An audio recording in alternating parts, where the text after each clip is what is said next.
Why was she the only one still breathing? The question pressed against her ribs harder than the stock of the rifle she held to her chest.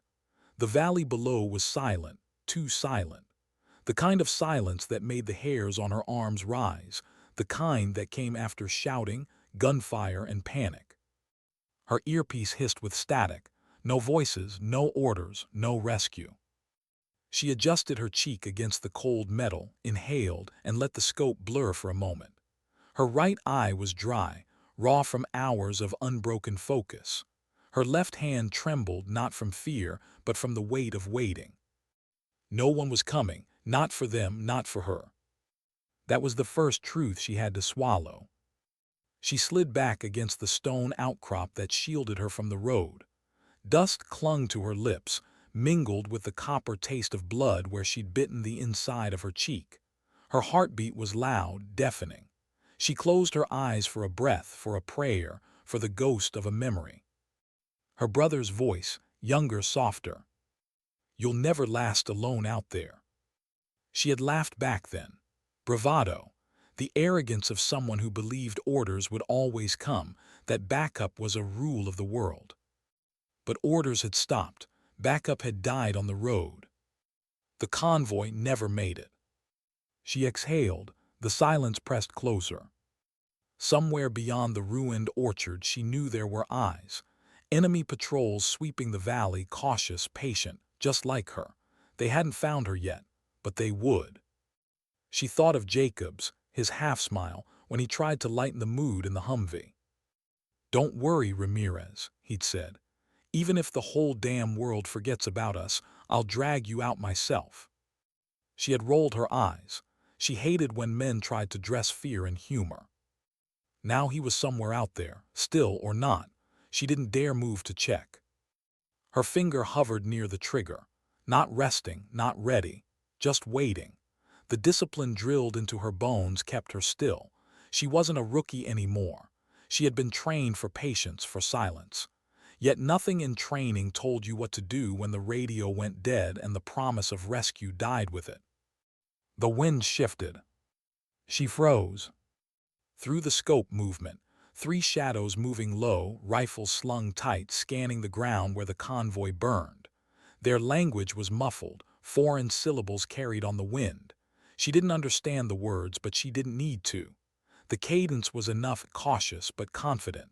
They thought they owned this ground now. Her lips parted, the instinct to call in, to whisper coordinates. But the earpiece answered with static. She was the call now. The coordinates were her heartbeat. She lowered her rifle, pressed her back to stone again. Every instinct screamed, take the shot, thin their numbers. But instinct wasn't always survival. If she fired, the valley would swallow her silence, spit her out into the open. No one would drag her out this time. So she waited, let the shadows pass. Her hands curled into fists, nails bit her palms. She hated waiting, hated being reduced to stillness while others decided her fate, but patience had kept her alive before. She reminded herself of that. Her first deployment, the one no one talks about, came back in pieces. The wrong coordinates, the firefight in the village, the child with the red balloon. She had waited then, too. Waited for an order that never came, waited until it was too late. And afterward, when the report was written, her name was barely there. Just one survivor, not the truth, not the guilt. Now again, she was the one survivor. She tilted her head, listening. The crunch of boots receded, leaving her with the echo of her own breath. She counted to 60, twice, 3 times. Then finally she moved. Slow, deliberate. She tucked her rifle tight, crawled backward along the rocks until she reached the tree line. The air here smelled of smoke and diesel, the convoy's carcass still smoldering. She forced herself not to look. Not yet. But she had to. She needed to know.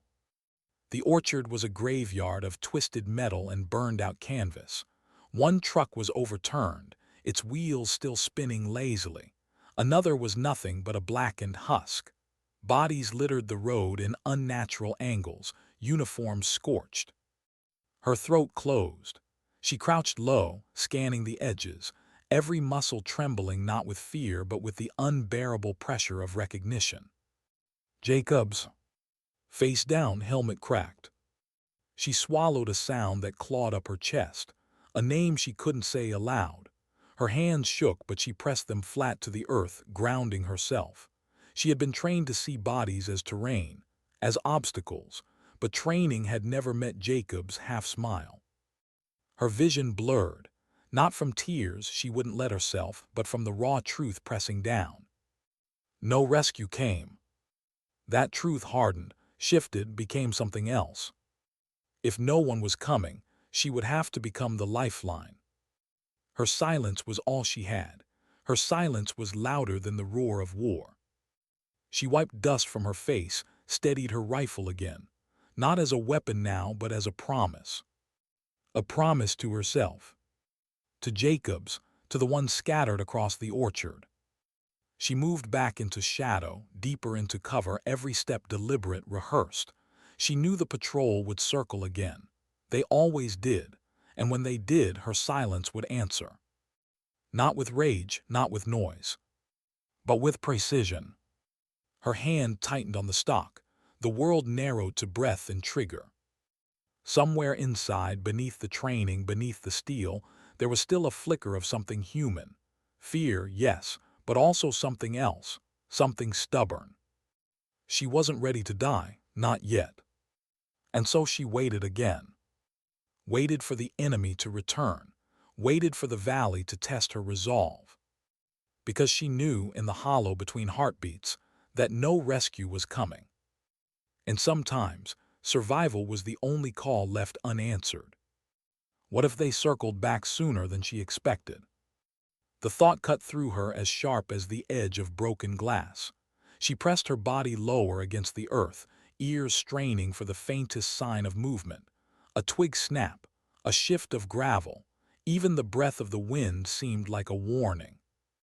Her rifle rested across her arms, scope angled just above the orchard road. Through the haze of smoke, the wreckage looked like some monstrous sculpture, steel twisted into claws, black canvas torn into wings. It wasn't just a convoy destroyed. It was a message. Someone had known they were coming. Her pulse climbed. That idea clung like frost in her lungs. Ambushes didn't happen by accident, not like this, not with such precision. Her training whispered, trust patterns, look for what doesn't belong. She scanned again. The orchard, the slope, the ridgeline, nothing moved. No heat shimmer, no silhouette against the horizon, but the quiet felt wrong, not natural, not safe. Her hand brushed her earpiece again, even though she already knew. Static, a hiss like mockery. For the first time since she'd pressed her cheek to the rifle hours ago, she let the silence breathe. Her muscles ached from stillness. Her lips cracked. Dust had settled on her eyelashes, making every blink a scrape. She thought of water. The canteen still clipped to her vest, but moving for it meant noise. Noise meant death. She let the thought go, burying it with the others. Instead, she remembered the briefing. The map spread across the table, the colonel's hand pressing down on the valley outline. This route is safer, he'd said. Shorter, you'll be through before nightfall. She remembered Jacobs leaning close to her after. You buying that, safer, looks like a choke point to me. She hadn't answered, she didn't have to, he knew her look.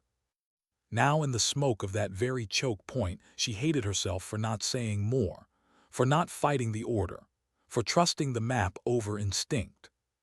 Her breath hitched, she forced it steady. The shadows returned. 3 figures same as before, only now closer. Careful.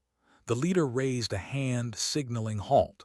They knelt near the overturned truck, rifles sweeping. The language again, clipped and sharp, too far to catch fully. Her scope locked on the leader's face. She could take the shot, drop him before the others reacted. A clean angle, the rifle's breath already rising against her cheek. Her finger brushed the trigger. But she froze.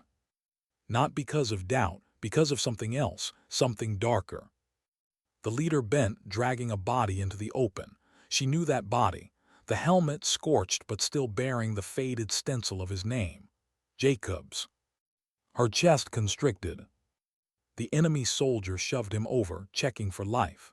Satisfied there was none, he dropped Jacobs like a sack of stones. She wanted to scream, wanted to tear the valley apart with noise, but she couldn't.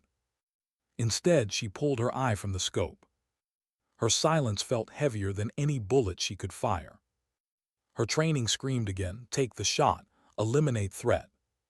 But something inside her resisted. If she fired now, she would not just be killing an enemy. She would be starting a chain, a hunt, a noise that would swallow her, drag her into the open. And she wasn't ready. Not yet. Her hand trembled on the stock. She eased her finger away, inch by inch, until the tension broke. The patrol lingered, talking, gesturing toward the ridgeline. She tracked their movement, forcing her body still, her breathing shallow. Finally, they moved on. Her chest caved as she exhaled. She hadn't realized she'd been holding her breath so long. Minutes bled into more minutes. She waited, listened, waited again. When the last shadow slipped from sight, she let herself move. Just a fraction, just enough to breathe deeper, just enough to let the ache in her arms ease. That's when she saw it. Jacob's hand. Still, but not as still as before. Her heart stuttered. She blinked hard once, twice. Was it the heat, the smoke, the broken light, or had his fingers really twitched? She couldn't be sure. And yet, she pressed her fist against her lips, smothering sound. Her body wanted to surge forward, to crawl across the orchard to reach him. But logic slammed down hard. If he was alive, so were they. They'd bait her out with his body, draw her into crosshairs. Still, the image burned. His fingers faint, almost invisible, moving. She closed her eyes. And in that darkness, memory came.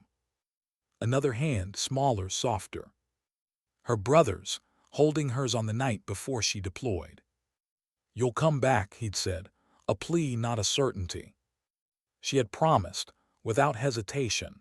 Promises were easy when you believed in rescue. Now the weight of that promise pressed down harder than the stone beneath her. Her brother's voice, Jacob's half-smile, the silence of the orchard.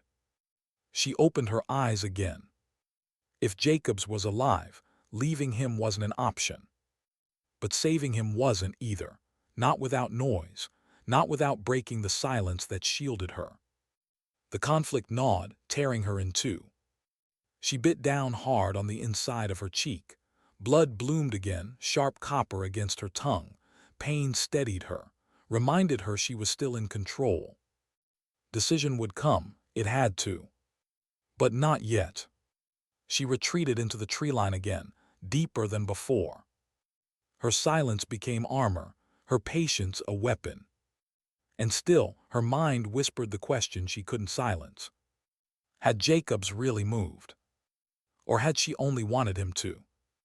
The valley gave no answer, only silence. What if her silence killed him?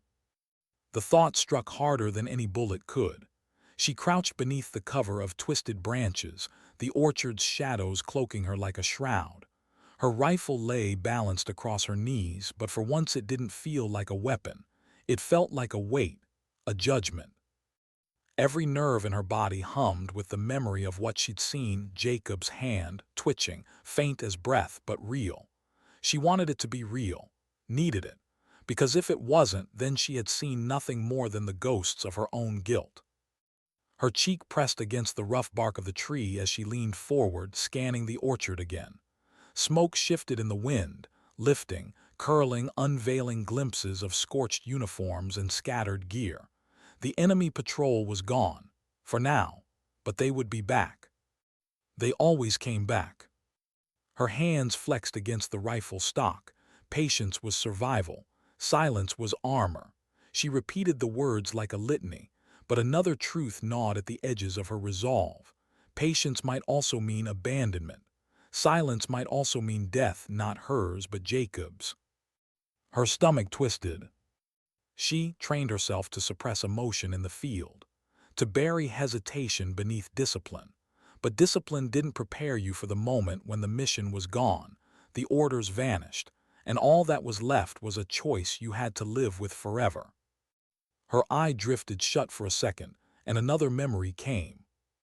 Rain heavy, relentless. The village streets half flooded.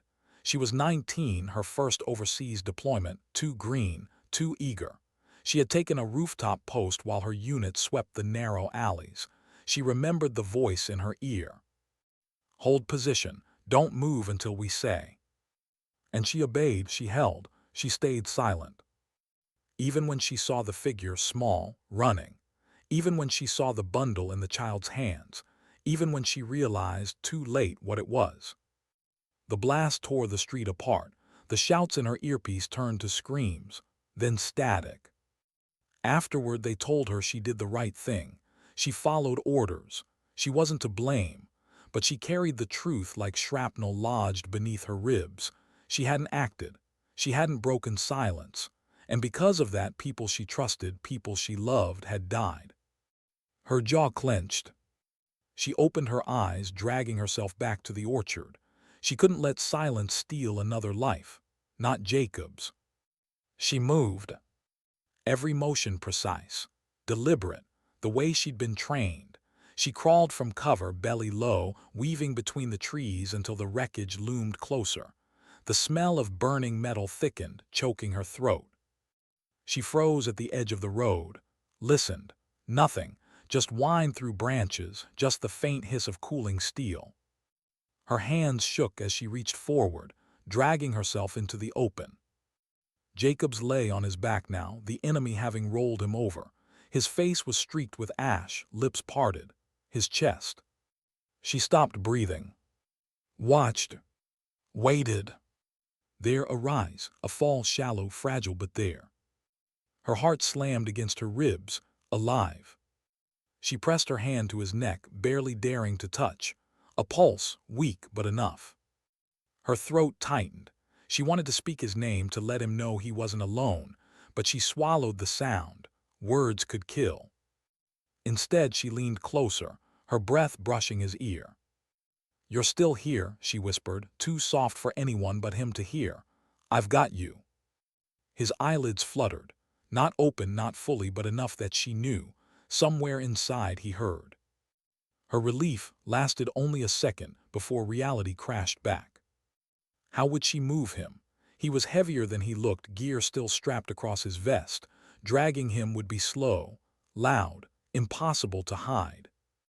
And the patrol, they'd return. She could feel it in her bones. Her options narrowed.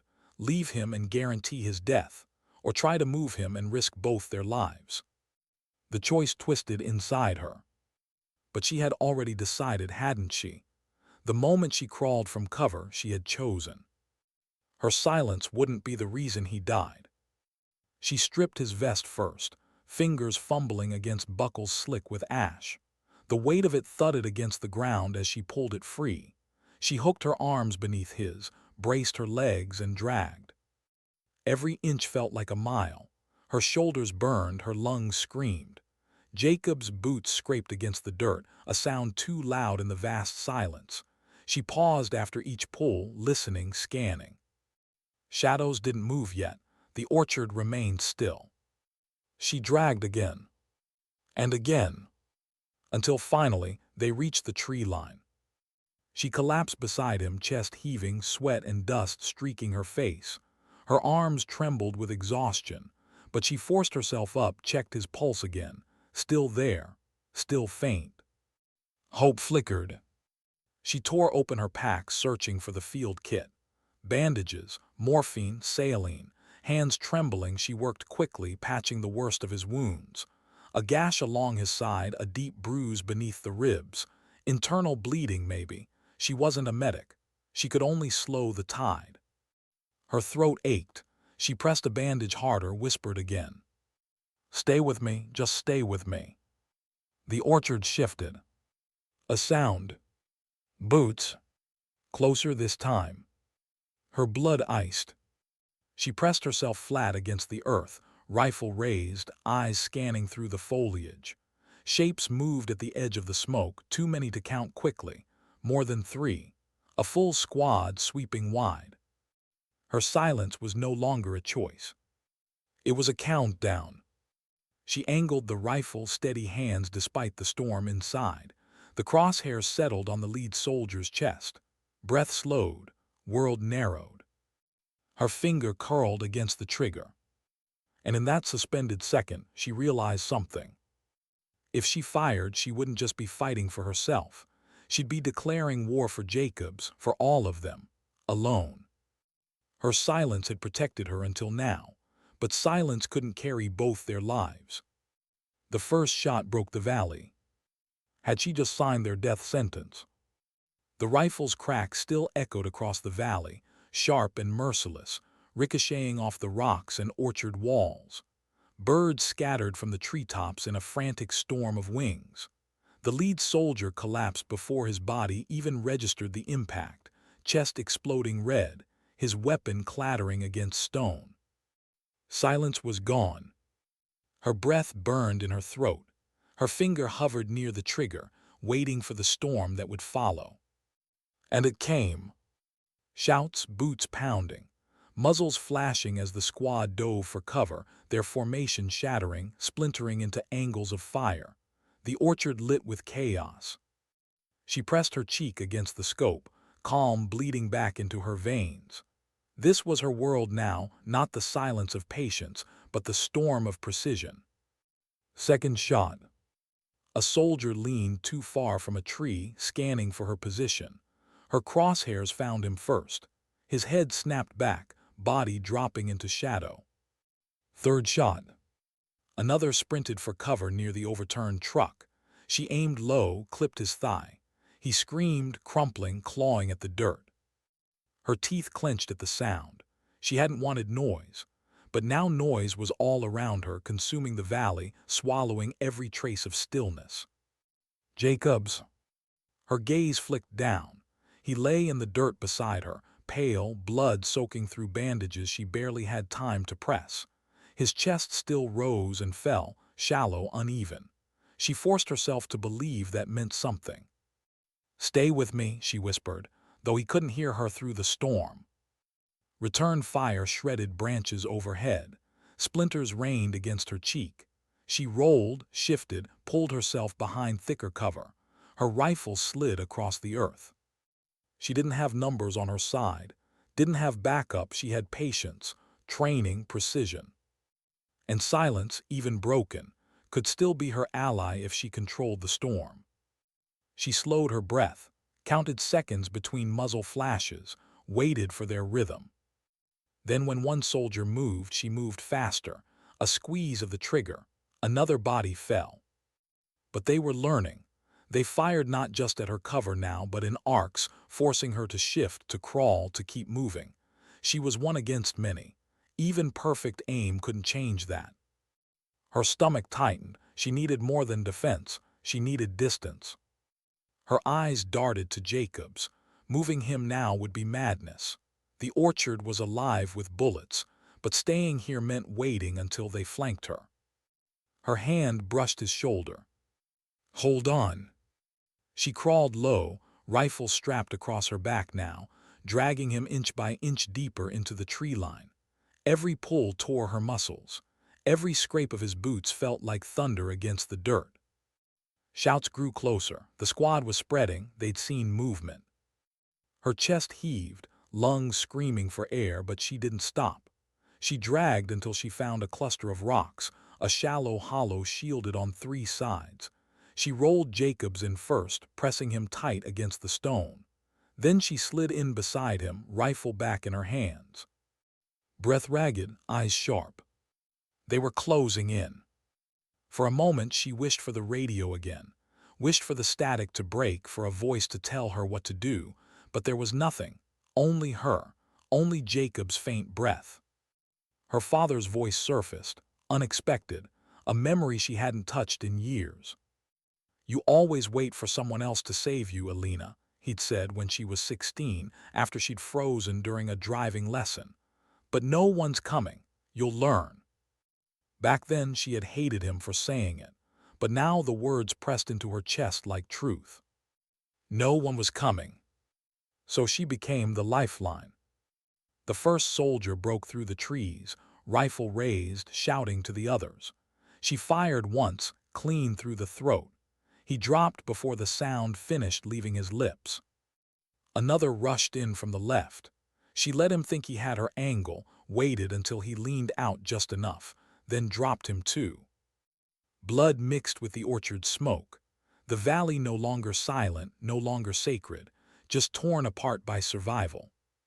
She counted, ammunition slipping away faster than she wanted, 15 rounds left, 14, 13. Then silence. Not her silence, theirs. The shouting stopped, the gunfire died. Her finger tightened against the trigger, eyes scanning. She hated silence now. It wasn't safety anymore. It was the pause before teeth closed in. Branches shifted. A figure rose slowly from cover, hands raised. An enemy. Helmet gone, face streaked with grime. Not charging, not firing, just standing, hands open. Her scope fixed on his chest. Why wasn't he shooting? Then she saw it. His eyes. Not rage, not victory, something else, fear. He said something in his language, voice low, trembling. He wasn't much older than her brother. His rifle hung limp at his side. She blinked, breath caught. She could end him, one squeeze. But the weight of her silence pressed again. Was noise the only answer left? The boy didn't move, just kept his hands high, words spilling out like prayers. Her jaw clenched, her finger eased off the trigger. She let him go. The choice burned. She didn't know if mercy was survival or suicide, but she knew killing him wouldn't bring back silence. It wouldn't bring back Jacob's whole. It wouldn't undo anything. The soldier backed away slowly, vanished into the trees. She exhaled, long shaking. Her arms lowered, rifle resting against her knees again. Jacob stirred faintly beside her, lips moving. She leaned close, ear nearly touching his mouth. "Why'd you wait?" His voice was barely sound, broken, lost. Her throat tightened. She pressed her hand to his chest, steadying him. "Because I couldn't let silence win," she whispered. His eyes fluttered shut again. And for the first time she realized the real war wasn't just around her. It was inside her. Noise or silence, mercy or survival, orders or instinct. She looked down at her rifle, at her trembling hands, and wondered which side of herself would carry them out of this valley alive. How long could she keep dragging him? Her shoulders screamed with every pull, tendons straining, arms trembling as she hauled Jacobs through the undergrowth. His boots left a trail, grooves in the dirt that any half-trained tracker could follow. She tried to disguise them, zigzagging between trees, dragging branches behind her when she could spare the strength. But she knew. They'd see it. They follow. Still, she couldn't stop. Not here. Not so close to where the orchard still smoldered, the air thick with gunpowder and grief. Her breath rasped, harsh and uneven. Sweat mingled with ash, stinging her eyes. The rifle dug into her shoulder blade, heavy, unforgiving. She had never felt the burden of survival so literally. Jacobs groaned once as she dragged him over a root, his head lolling. His eyes stayed closed, skin pale, breath shallow. Each sound he made was both relief and knife. Relief because he was alive. Knife because he reminded her just how fragile that life was. "Almost there," she whispered, though she had no idea where there was. "Just stay with me." The forest thickened as she pressed forward, branches clawing at her sleeves, shadows swallowing the last hints of sunlight. Night would come soon. That was both a shield and a curse. Darkness would hide them, but it would also hide their enemies. Her thighs burned, her back ached. She collapsed to her knees in a shallow gully, chest heaving, unable to drag him another inch. For a moment she let herself fold, pressing her forehead against the dirt, tasting soil and sweat. She wanted to stop, just once, just to sleep. But stopping meant death, for him, for her. She forced herself up, rolling Jacobs gently against the side of the gully, propping him against a sloping tree root. She tore open his bandage again, checked the wound. The bleeding had slowed, but his breathing was worse, shallow, uneven. He needed more than she could give. She bit her lip hard, forcing down the helplessness that clawed at her chest. She couldn't fix him. She could only carry him. The silence pressed in again, not peaceful, not protective, heavy, suffocating. Her mind twisted back to the soldier she'd spared, his eyes, his fear. Had mercy just bought her more time, or painted a target on her back? She hated not knowing. Her eyelids drooped. Fatigue clawed at her, dragging her toward darkness, but a sound snapped her awake. Crunch footsteps. She froze, hand gripping the rifle, heart hammering. Closer, branches snapping, slow, deliberate, not animals, too heavy.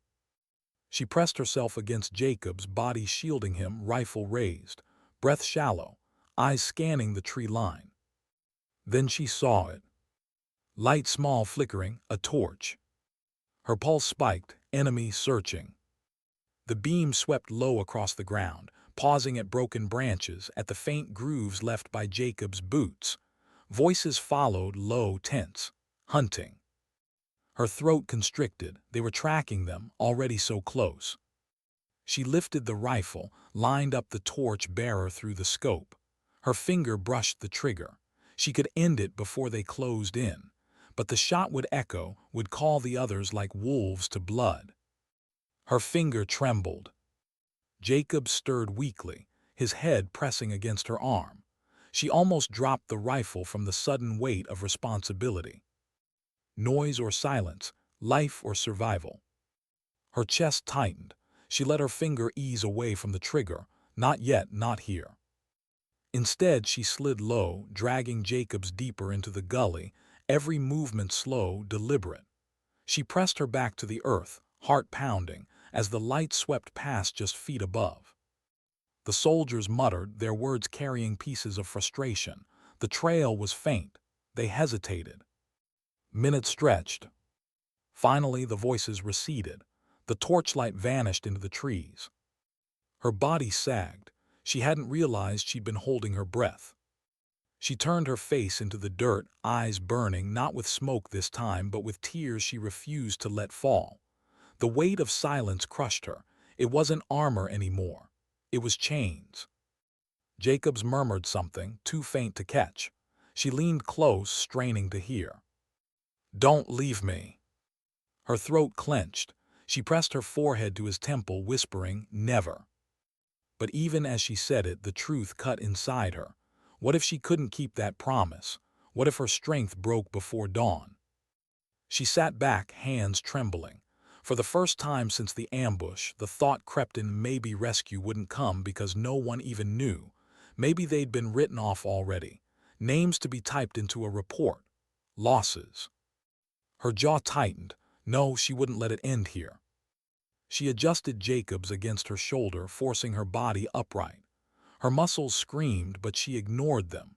Step by step, she climbed from the gully, dragging him back into the forest's grip. The moon had risen, pale and thin, painting the leaves silver. Each shadow felt alive, each rustle a threat, but she kept moving. Every step was a vow. She remembered her brother's face, the night she'd left. How he'd stood in the doorway, fists clenched, not wanting her to go. "You'll come back," he'd said. His voice had cracked, barely older than a boy's. She had knelt, cupped his cheek, and promised. That promise was carved into her bones now. She would not break it. Her legs buckled once, knees slamming into dirt. Pain shot up her thighs. She nearly collapsed, but Jacob's weight against her kept her upright. His breath reminded her why she moved. Somewhere in the distance, a wolf howled. Long, low, the forest answered with silence. She wondered if the men hunting her heard it too. By the time she found another hollow, her arms were shaking uncontrollably, sweat soaking her shirt. She lowered Jacobs gently, chest heaving, vision blurring. Her hands fumbled for the morphine in her kit. She hesitated. One dose left. Too soon, and he might not make it. Too late, and he might not survive the pain. The decision carved at her insides. She clenched her fists, forcing the vial back into the kit. Not yet. She pressed her hand to his chest instead, feeling the faint rise and fall. Alive, still alive. The forest whispered with night sounds. Insects, the creak of branches, but she knew somewhere in that dark, Boots still hunted. She lay back against the earth, rifle across her chest, eyes open. Sleep clawed at her, but she fought it. She couldn't afford dreams. Still, exhaustion won piece by piece. Her vision flickered, her body betraying her.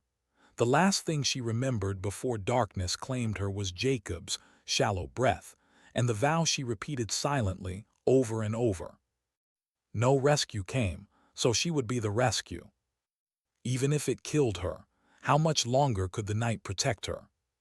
She opened her eyes to a pale wash of light filtering through the trees. Morning. Her body screamed in protest as she shifted upright, muscles stiff, throat raw. For a disorienting moment she forgot where she was. The forest, Jacob slumped beside her, the rifle balanced across her lap. It all rushed back in a wave that hollowed her chest. She had slept too long. Her heart thudded. Had they closed in while she dreamed? Had her weakness cost them both their lives? The silence around her felt wrong. No boots crunching, no voices, but that didn't calm her. Silence could be a mask. She leaned close to Jacob's, pressing her fingers to his neck. A faint pulse. His lips dry, skin clammy, but still alive. She exhaled a shaky breath, part relief, part fear of how fragile he was. Every instinct screamed to move. The forest no longer felt like cover, it felt like a stage. And somewhere out there, unseen eyes might already be watching. She slid his arm around her shoulder, braced her legs, and lifted. Her body nearly buckled under the weight. Her vision darkened for a moment, spots flickering, but she forced herself upright. One step, then another. Dawn revealed more than shadows. It revealed the cost of the night. Twigs snapped underfoot, leaves crunched, every sound amplified. She couldn't mask their trail anymore. And every new step carved fresh grooves in the soil behind them, breadcrumbs for predators. Still she moved, because what else was there? By mid-morning, the forest thinned. Sunlight speared through branches, warm against her face but exposing. She hated it. At least in the dark she had imagined herself invisible. Here, she felt naked, as though the trees themselves betrayed her. A sound broke the rhythm. Not boots, not voices, water. Her chest tightened. She pushed forward faster, legs shaking with the effort, until the forest opened onto a stream cutting through the earth. Narrow, shallow, but glinting in the sun like salvation. She lowered Jacob's to the bank, knees hitting dirt as she cupped trembling hands into the flow. Cold water stung her palms. She lifted it to his lips, dribbling carefully. He coughed weakly, some spilling down his chin, but some went down. She drank too, greedily, the taste sharp and clean after hours of ash and blood. For a moment she let herself close her eyes. The water's sound masked everything else, almost peaceful. Then a memory slipped in, a different stream years ago back home. Her brother racing her along its edge, both of them barefoot, splashing, laughing. She had stopped to catch her breath and he'd shouted, "No stopping. You promised to keep going." She laughed then. Now the echo of his words cut into her chest. She opened her eyes, no stopping. Not then, not now. Her gaze tracked the water's path downstream. It bent east, toward hills that might hide them or reveal them. But the stream offered one gift: it could swallow their trail. She forced herself back to her feet, dragged Jacob's into the shallows. The cold bit at her ankles soaked her boots. The current tugged, but not enough to knock her off balance. She half carried, half floated him along the edge, letting the water erase their footprints. Every step numbed her legs, but she welcomed the sting. Pain meant she was still moving, still choosing. For an hour they followed the stream, the forest thinning into open patches.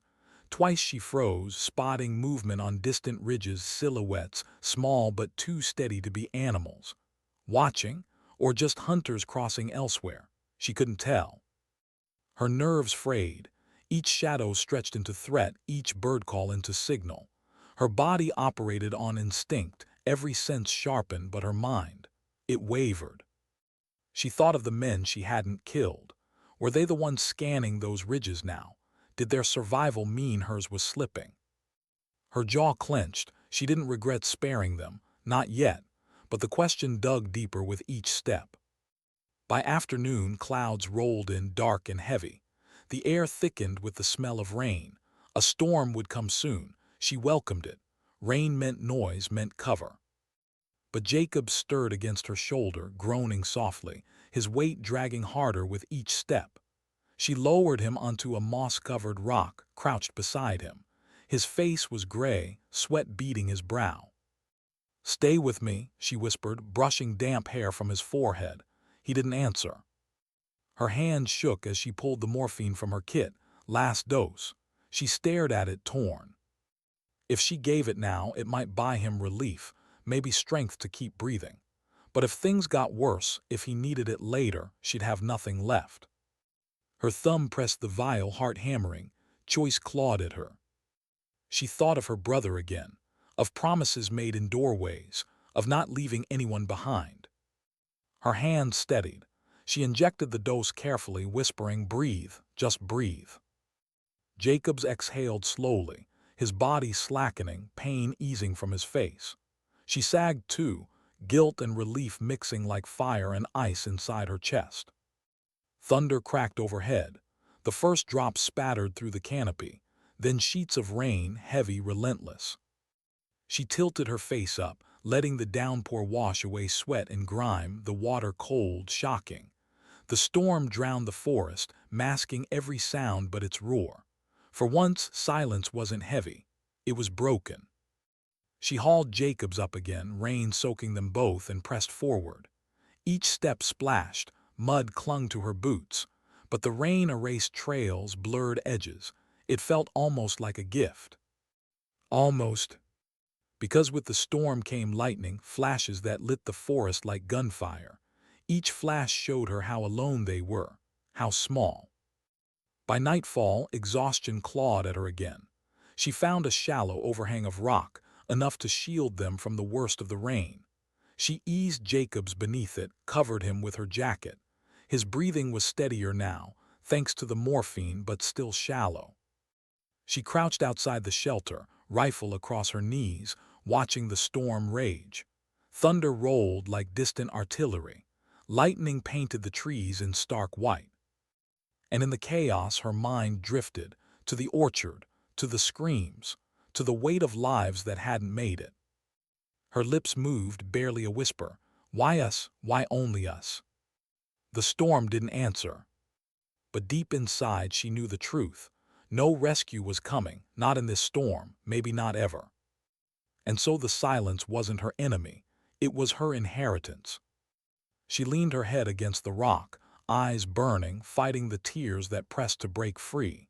She wouldn't let Jacob see. She wouldn't let the forest see. Her voice broke once, soft, almost swallowed by thunder. "Then I'll be the lifeline." Her grip on the rifle tightened. The vow settled into her bones like steel. Outside, the storm raged. Inside, she waited. Tomorrow she would move again. Tomorrow she would carry him farther. Even if tomorrow broke her. How long could one body keep carrying two lives? Her shoulders ached like stone grinding on bone. Her legs quivered, every muscle trembling as if about to split. And still she carried him. Jacob's weight had become less human, more elemental, a gravity she couldn't escape. The storm had broken sometime in the night, leaving the forest damp, heavy, alive with the smell of wet soil and moss. The silence that followed wasn't clean. It carried echoes, drips, distant cracks, whispers, the kind of silence that made you doubt your own hearing. She pushed forward through mud, boots sucking at each step. The rifle slapped against her back, heavier than ever. Her body wanted to fold, collapse into the muck and let it take her. But every time she felt herself slip, she heard Jacob's faint breath against her neck. Thin, fragile, like a thread she alone held. She whispered to herself, not prayers, not commands, just fragments. One more step, just one. The forest thinned into a stretch of ridges, harder ground but more exposed. She hesitated, crouched in the tree line, eyes scanning the hills. Mist still clung to the low places, curling like smoke. Any movement would paint her silhouette against the sky. She tasted copper on her tongue, realized she'd bitten her lip raw. She should wait, she knew it. But Jacob stirred weakly, a soft groan leaving his lips, and she knew waiting wasn't an option. His time was burning out faster than hers. She tightened her grip on him, sucked in a breath and moved. Each step onto the ridge felt like stepping onto glass. The mist swallowed sound but also swallowed vision. She couldn't tell if anyone was out there, watching. Every bird that startled felt like a signal, every gust of wind like a voice whispering her name. Halfway across, a sound cracked the mist. A shot. She dropped instantly, body twisting to shield Jacob's as a round smacked into the earth inches from her arm, dirt spraying. Her pulse spiked. The echo rolled across the ridge. Another shot closer. They'd found her. Her mind sharpened in a flash, instincts overriding fatigue. She dragged Jacobs toward a low outcrop of rock, bullets hissing past, some too close, some burying into mud. Her breath tore out of her chest, harsh and ragged. She slid him behind the rock, pressed him low. His eyes flickered open for a moment, dazed. She put a hand to his chest. Stay down. Rifle in her grip now, she pressed herself flat against the stone, heart hammering. She forced herself to breathe steady, to slow the tremor in her hands. Through the mist she caught movement, figures shifting on the opposite ridge. 3, 4, she couldn't be sure, shadows more than men. Her scope found one shape. A shoulder, a flash of muzzle. She exhaled and squeezed. The recoil punched her, the figure crumpled. Silence, then shouting, 2 voices, maybe more. She pulled back, pressed her cheek against the cold rock. Her chest heaved. Each shot she fired bought time, but it also told them exactly where she was. Another round slammed the rock, shards spraying her face. She grit her teeth, forced her body lower. She couldn't outlast them, couldn't win a standoff, not with Jacobs. Her gaze dropped to him. His eyes were half open now, confusion flickering, lips forming a shape. She leaned closer. Why not leave me? Her throat closed. She pressed her forehead to his. For a moment she wanted to scream, to shake him, to tell him she couldn't leave because if she did, there would be nothing left of her either. Instead she whispered, because you're mine to carry.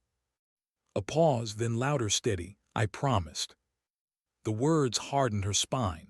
She pulled back, adjusted her grip on the rifle. She waited patient. One figure pushed too far into the mist. She fired, the shot cutting clean, 2 left, maybe 3. Shouts grew sharper, angrier. Her pulse thrummed in her ears. She was running out of time, out of ammo, out of strength.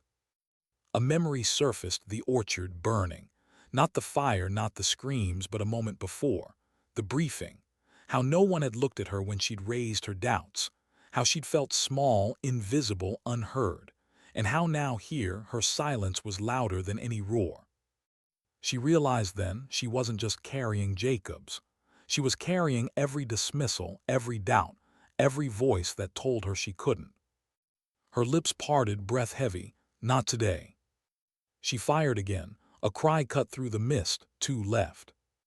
Her muscles trembled, exhaustion blurring her sight. She braced herself for the next shot, but none came. Silence stretched. Then voices, faint, retreating. She froze, rifle still raised. The shapes melted back into the mist, their outlines vanishing. Her breath shook. Relief didn't come. She knew this wasn't victory. It was delay. They'd circle, they'd wait. Predators didn't quit. She lowered the rifle slowly, her body sagging against the rock. Jacob's hand twitched weakly against the earth, his eyes slipping closed again. Her own eyes burned. She let herself collapse beside him, pressing her back against the stone, rifle limp across her lap. For a long moment she didn't move, just listened to the mist, to the silence, to her own heartbeat. When she finally spoke, it wasn't to him, not to anyone, just into the air, into the weight of the world pressing down. "I can't carry both of us much longer." The confession stung, but saying it aloud didn't break her, it cleared her. Because now she understood the truth. She wasn't just carrying Jacob's, she was carrying choice. Every step, every breath, every refusal to stop, they were hers. No one could take them. The mist thinned as the sun pushed higher, light spreading across the ridge. The battlefield of the morning faded into quiet hills. Her arms shook as she pulled Jacob's upright again, his weight folding across her shoulders. One step, then another. She didn't know how far she'd make it, but she knew this: no one was coming. And so, once more, she became the rescue. How many steps does it take before the body forgets what it's carrying? She wasn't sure anymore. Her world had narrowed to rhythm. Step, drag, breathe, step, drag, breathe. Her body moved not because it wanted to, but because it had no other option left. Jacob's weight slumped across her back, heavier with every mile. His breaths came faint, shallow, sometimes vanishing long enough to freeze her blood before sputtering back. The ridge had given way to lower ground. The forest opened into scrubland, thorn and rock tearing at her boots. Sunlight pressed down hot and merciless, baking the damp soil into cracked earth. Each ray burned into her skull, sapping strength she no longer had. But still she moved. A buzz grew in her ears. At first she thought it was blood rushing, her body failing. Then she realized a drone, high, mechanical, watching. Her chest tightened. If it was theirs, rescue might be near. If not, it was a death sentence. She pressed into a cluster of rocks, dragging Jacob's with her, holding still until the buzz drifted away. Her throat burned from holding her breath, but she didn't move until the sky was empty again. Hope and dread had become indistinguishable. Each flicker of salvation came with teeth. She sat back, pressed her palms against her face, and for the first time allowed the tears to come. Not sobs, not weakness, just silent drops that cut clean tracks through the dirt on her cheeks. She hated herself for it, loved herself for it too, because it meant she was still human. Jacob stirred faintly, lips cracking on a single word. "Why?" She leaned close, brushing hair from his damp forehead. "Because someone has to." His eyes didn't open, but his breath, faint as it was, settled again. She swallowed the ache in her throat, pulled him back onto her shoulders, and rose. By late afternoon, the horizon shifted. Wire fences, shapes that might be buildings, the shimmer of metal against the sun.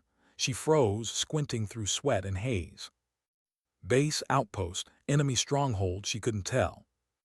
Her knees trembled. She was at the edge of strength, of choice. If she went closer and it was theirs, salvation waited. If it wasn't, she was delivering Jacob's into enemy hands. Her chest constricted. Every instinct screamed to decide, but her body had no strength left for decisions. She staggered forward anyway. Each step closer sharpened the image. Fencing, guard towers, a flag she couldn't yet make out. Shouts rang faint, carried by wind. She froze, raised her rifle half-heartedly, though her arms barely lifted it. Figures moved on the fence line. Uniforms. One of them raised a hand, not in threat, in signal. Her vision blurred, sweat and tears mixing. She tried to focus, tried to know if it was friend or foe, but the truth slipped beyond her. Her knees buckled, the ground rushed up. She hit dirt hard, the world spinning. Jacob slid beside her, his chest rising shallow, his skin gray. Voices grew louder. Boots thudded against earth.